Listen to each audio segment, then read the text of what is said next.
Hello, everybody, and welcome to Navigating Change, the education podcast from Tybal Inc. I'm Pete Wright, and I am here with Howard Tybal, and in just a bit, we're going to pick up a conversation we started last week with Gerald Hector.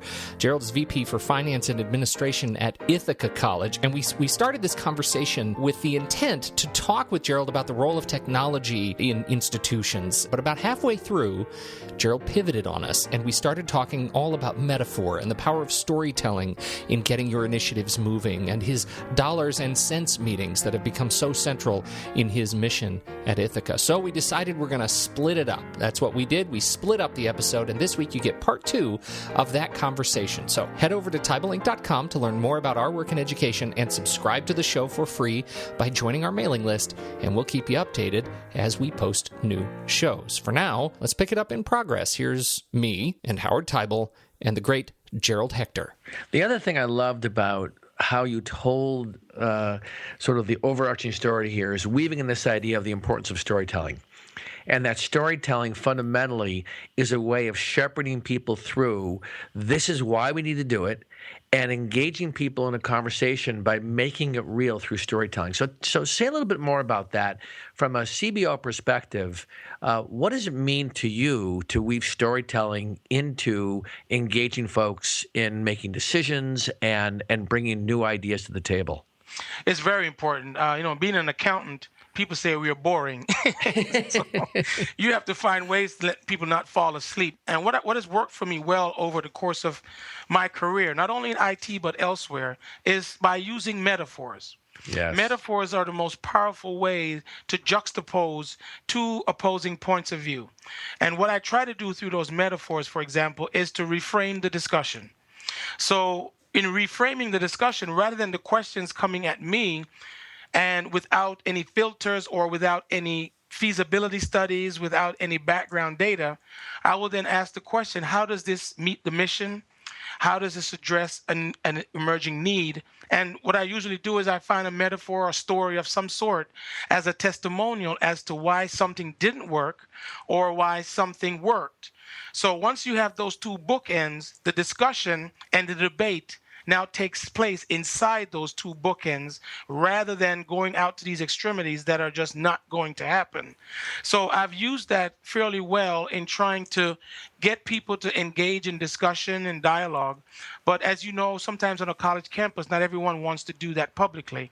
So you find yourself in smaller group meetings and things like that. But I do any setting that I get to go to in order to get what we call vision carriers, to have those discussions dispassionately, to have them to be the ones to help us carry the message, especially in an environment of change. Because once you're in an environment of change and you're a CBO, oh, here comes the money guy again. He's going to cut this or cut that. Once you can put it in a different framework and attach to it a metaphor of some sort or some sort of story or testimonial, I find that people gravitate towards it more. And they also let their guard down a little bit, right? Absolutely. It's a way for them not to look at you, like you said, as the guy who's going to keep them from doing the things they want to do, but to see that you're actually here to support them because you're leading with a style and a communication method that gets people to see this is a human being. And I think that is everything in this. I had an interesting story I'll just share with the two of you. I came back today from Austin, Texas. I was at a school. I did a series of change workshops, and one of the participants said to me, this ties right to storytelling, he said, and this is in student affairs, he said, we have an initiative and we brought to the cabinet, and my problem is that they walked away and the cabinet did not buy into it. As a matter of fact, it feels like the cabinet's an impediment, and they were sort of putting the blame on the cabinet. And what I said to him, and I think this is and he got it, and he really appreciated it. I said, you know what? It may be the case that you can interpret it that the senior team doesn't get it, but part of this is what you didn't do is you didn't paint a compelling enough case. That's correct. Right? Yep. And think, so for him, his first reaction is, hey, we did our pitch, we did our PowerPoint, we talked about it. They didn't buy it. We walked away thinking, all right, they're not supporting us. What I said back to him, and I think this is true for all of us, if people don't get what you're trying to do, It's either they are clear that they don't want to do it, or you got to retool and go back and say, what is the message I need to deliver? And I said to him, go back and ask the senior team, what is it that you didn't hear from me? What do you want to know that would help you be supportive in this? And typically we don't do that. That's Typically right. we walk away and we say, like, all right, I'm going to give up now. And Yep. they don't realize that people like yourself and the president are very open Yep. to ideas. But if you don't paint a good case, I'm not going with you. Yep. And one of the things that kind of throws people off, I think, is that once they bring it forward or it doesn't get a lot of heat around it, they just kind of like, oh, well, they're not listening to me, and they go elsewhere. And one of the things that I have been imploring, I guess, members of my division, the entire division, not just one particular department, but it's getting them to say, I need to hear your voices. The majority of my time is spent on strategy, looking forward. So obviously we have AVPs and all these other folks that are working alongside me. But if your ideas are not bubbling up, as how silly as they are, that you might think they are, obviously I had to make changes here where just a simple passing conversation in the hallway where someone said, well, did you know about so-and-so? And I'm like, I had no idea what you're talking about. And as soon as I go and take a look, I'm like, wow, we got to dig deeper into this. So I use stuff like that as a metaphor, as metaphors to say, look, every voice counts. So I think one of the things that I said in the article, and I really do live by it, is that even though people look at a CBO and, yeah, you're a vice president, you're part of the cabinet, the C-suite, and so on and so forth, I still try to tell them that I have to learn every day. And in learning every day, it allows me to remain humble and, what I say, teachable. And I think sometimes just the mere mention that it's a vice president or a chief something, the distance grows. Whereas as a sitting CBO, I'd like the distance to close so I can get a better sense of what it is that you're trying to achieve. But that once again boils down to why I'm a big fan of building and maintaining relationships, and have dialogue dovetail from that will eventually benefit the entire institution. So another thing that you're doing, which I think is really interesting, I want to hear some of the details around, is this idea that you have these dollars and cents meetings. You even said that you had one today. So first of all, how did you conceive of that? What was the impetus for that? It's a great metaphor for something. And tell our listeners, in what way is that benefiting moving the dialogue around money and strategy and priorities forward? Excellent. I think this would be a good metaphor in and of itself. When I came here, I was obviously going through the budgeting reports to me as well. And last year, after spending a year with the budget and doing my listening tours and trying to figure everything out, I realized that we might have to make a change in our budget methodology. So we adopted the zero-based budgeting. And as we were going through, obviously that's going to take you about 4 to 5 years to mature on your campus. Obviously, it's a big job to sell that to the campus. But as we were putting that budget together for the first time for the current fiscal year that we're currently in, it dawned on me as the questions that I was asking as a CBO and the budget director was asking, folks never really thought about it in that context. So I realized that we have to come up with some way to educate the campus in a very transparent, open, but non-threatening way. So Dollars and Cents was born. I basically borrowed it from my former institution. We used to put out this publication in student affairs called Dollars and Cents. Dollars is spelled dollars, and cents is SENSE, with the first S being a dollar sign. What we have done now, we started this in January of 2015. So we just passed our 1-year anniversary. And believe it or not, guys, today the topic was our technology renewal program and how what it costs us every year. Who comes to this meeting? Is it an open meeting? It's an open meeting. Faculty, staff, anybody can come to it. Anyone can come to it. So who showed up today? Broad swath. Not as many faculty today, but a lot of people who will be impacted by any changes that we make with technology renewal. And we're not planning any, but I'm pretty sure someone's going to leave and say, well, yeah, they're going to change it. That's the type of stuff that Dollars and Cents allows us to deal with. And how often do you have this meeting? Once a month. Okay, excellent. It's like the CBO going into the Coliseum, right? He stands there and gives the presentation, and there are microphones in the room, and I just stand flat-footed and answer whatever questions within confidentiality realms.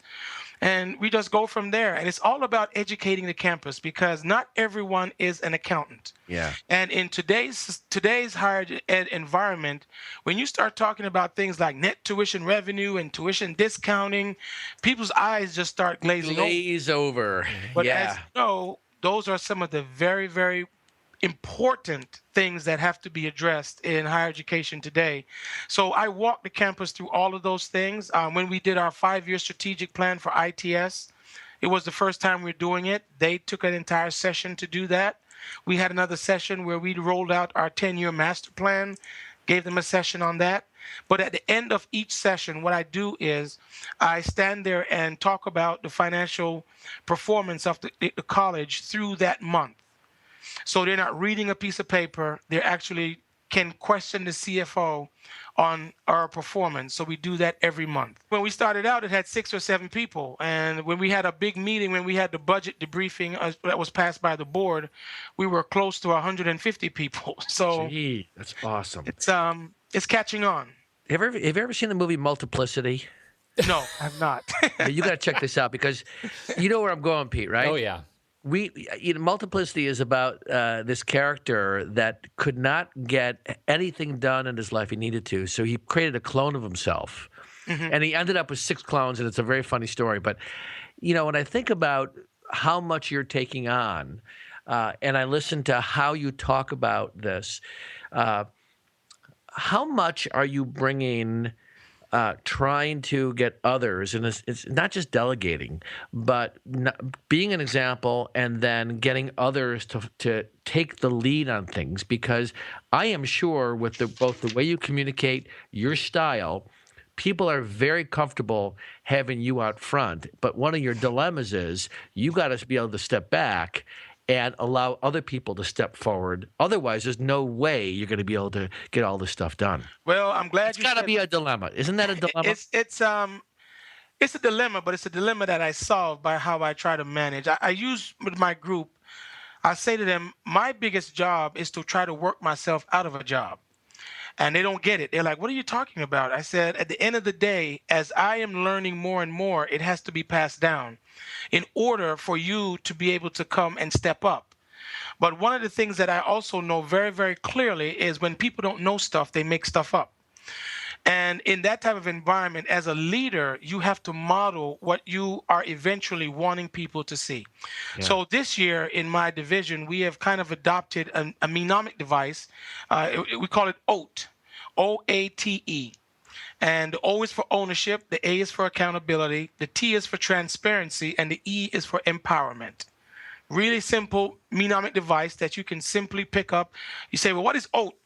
There you go.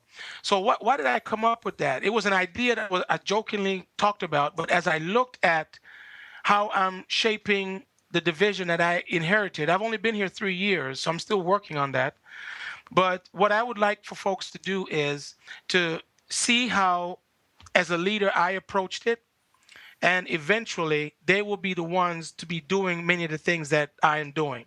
So I have a management style that basically says you're hired in a position because you're qualified to do the work.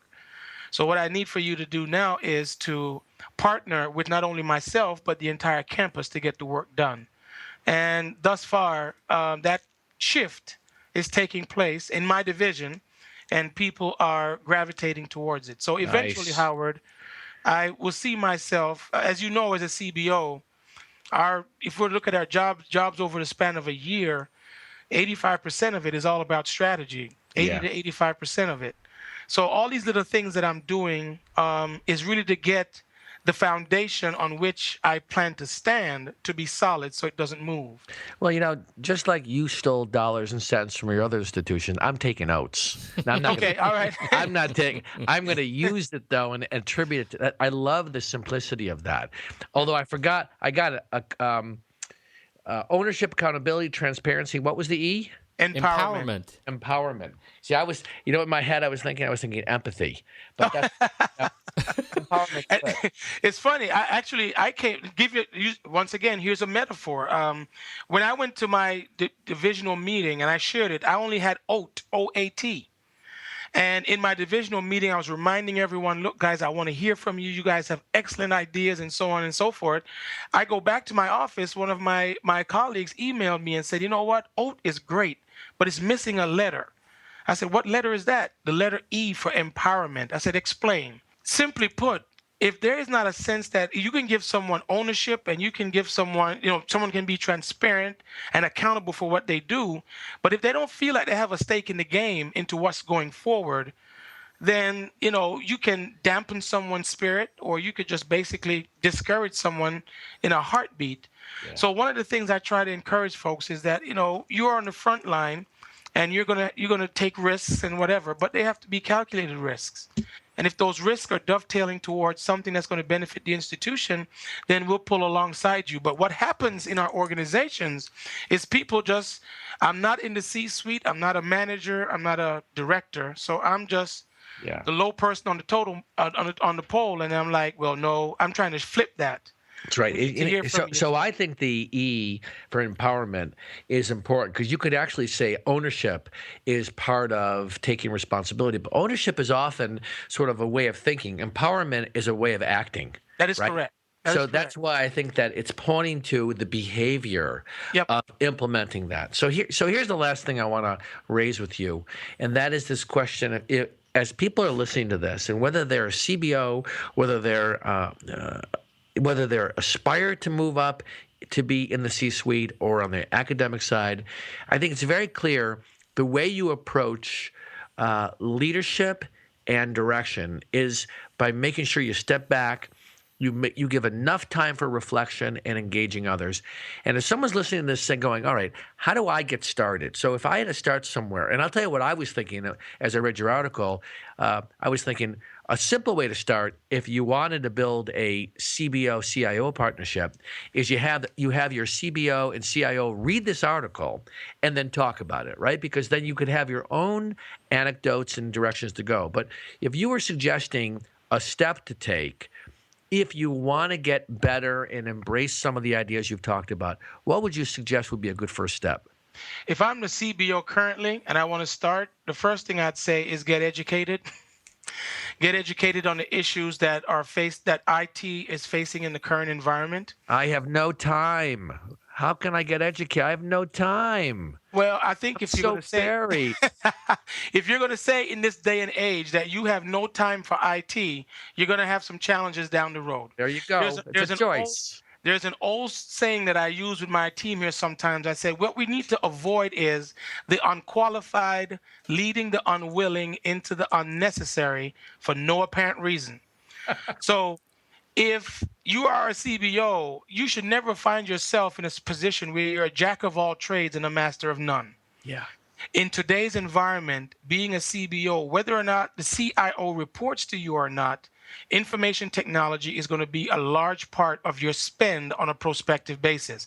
I don't care if it's going to be in online, I don't care if it's going to be in academic computing, or I don't care if it's going to be over here in just standard operation administrative services, because you have systems that we built over years that now vendors are not supporting anymore and just say, hey, I'm going to the cloud. Do you want to go to the cloud? You understand, right? Do you want to get into? I'll send you to the cloud. Yeah. So that's what I mean by get educated. Being educated on these issues are going to be part and parcel of being a CBO, because it's going to drive so much of the dollars you're going to spend. If I am a CIO and I'm going to start from the nascent stages, it's just if I report to the CBO or not, it's to simply detailed a plan that will say, hey, look, this is where the college or the university is right now, and we need to get to this point. And then start the conversation, not gimme, or I want the nice, shiny thing that's out here. Let's talk about where we are and how we can get first on the same page. And I say that loosely because I hear people use that expression quite a bit. Let's get on the same page. But we never took the time to figure out what that page is. So, Well, that's what's so good about this whole thing is that it seems like every step you take, and whether, I mean, if it's from a CIO perspective, sure, follow the money. I mean, you want to get to know the CBO because you want to know where the money is. But from the CBO perspective, what I love so much about it is everything you're doing here mitigates cultural conflict that could come up as a result. I mean, and I just, I think about it as a perspective of the faculty and students. Having coverage around campus is one thing, but actually being able to get some bandwidth is something completely different. That's cultural conflict, and it keeps me from saying that, the CBO is an idiot. They won't spend. So I love it. I've heard that quite often. Yeah. Some more colorful, probably, but in under the breath and stuff. But I think one of the things today for CBOs in general, and I would dare say CIOs, or guess what, guys, see anything. If you have chief in front of your title, what we used to do in the past has morphed at such a rapid pace that we can no longer not be engaged in a plethora of issues. So just because I sit as in the administrative side, one of the things that I'm doing, I had a dean tell me the other day that I'm probably one of the most accessible CBOs they've seen because I've been to classes. I go and I make presentations to classes and I talk with the students and so on. It's a two-way street now. And, you got to be seen as a leader. You might not be the president or the provost or what people will consider the major leaders on a college campus, but you're going to have to lead from where you are. And, I tell some of my folks here as well, I said, look, this is a team effort. And another metaphor that I'll use is if you see a turtle on a post, you best believe he didn't get there by himself. He had some help. That's pretty good. And as you lay that across the entire campus, if everyone can understand that this is a collective move, and the role of the chief, anyone, is to try to find a way to excite the campus for them to want to go along for the ride. It's the last thing I'll say, Pete, listening to you just describe how you're out there, is it also occurs to me that you must have support from your president to be this way, because not everybody does. Not everybody, some presidents are saying, I'm not sure I need you out there. I don't know what you're going to be communicating. I don't want us to over communicate. And it takes a lot of trust from a president to be able to allow that. But I'd also say that you also come from the place, I'm guessing, that you're willing at times to ask for forgiveness versus permission. And that's another skill set I think we need to develop as leaders, is not wait to be told it's okay to be out there, that we give ourselves permission. And my guess is that's just who you are. Well, at my core as a people person, yes. But one of the things I will say to you, just like I started out, it's all about relationship. That's right. First of all, we all serve at the pleasure of a president. So that's the number one relationship you're going to nurture to understand focus, direction, vision, and execution. That's right off the bat. That's a given as a vice president in a higher education structure. So what you say, the freedom to do some of the things that I'm doing. Everything that I'm doing, basically a discussion is held with the president first. There you go.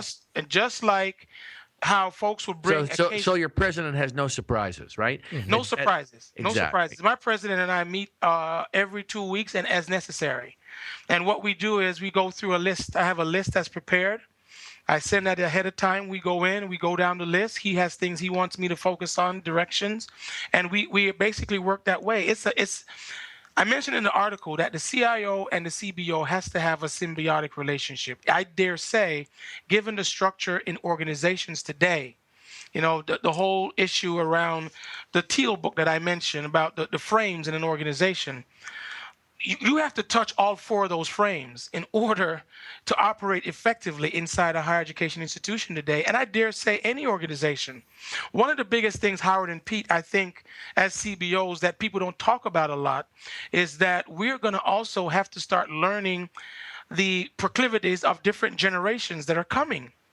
And we don't do a good job of that as well. So at the end of the day, once you're having those conversations with your president, very, very open, transparent, making sure your president is understanding, then you'll be good. I happen to work for a president right now who is very, very, very, very intellectual and wants to see the institution operate inside what I call the new normal. So outside this article, I don't know if you're familiar, but I wrote the white paper about 2 summers ago. And I was talking primarily about finances, and nothing happened with the white paper for about a year. And all of a sudden this year it's been picked up again because what was said 2 years ago has not changed. And it's going to take courage, leaders who are willing to step outside themselves and look at themselves in terms of where we are today in higher education. And that is not an easy thing to do. So some of us are fortunate in terms of the presidents that we get an opportunity to work for. And I'm just thankful that I have a president here who sees what needs to be done, has the data, and is allowing me to go and work to get those things addressed. And that Fantastic. is a blessing in many ways. Amen. Can we get an amen? Amen. Thank you, everybody, for joining us on behalf of Gerald Hector at Ithaca College and Howard Teibel. I'm Pete Wright, and we'll catch you next week right here on Navigating Change, the education podcast from Teibel Inc.